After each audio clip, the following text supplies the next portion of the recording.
ఆరోగ్యానికి ఎంతో మేలు చేసే మునగాకు పొడిని సింపుల్గా ఎలా చేయాలో ఇవాళ చూసిద్దాం. ఫస్ట్ ప్యాన్ పెట్టేసి 3 టేబుల్ స్పూన్ దాకా ఆయిల్ వేయాలి.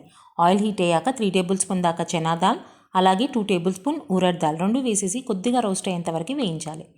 తర్వాత 3 టేబుల్ స్పూన్ దాకా కొరియండర్ సీడ్స్, 2 టేబుల్ స్పూన్ దాకా క్యూమిన్ సీడ్స్ రెండు వేసేసి ఒకసారి మిక్స్ చేసేసి 12 to 15 దాకా ఇక్కడ నేను రెడ్ మిర్చి వేసుకున్నాను.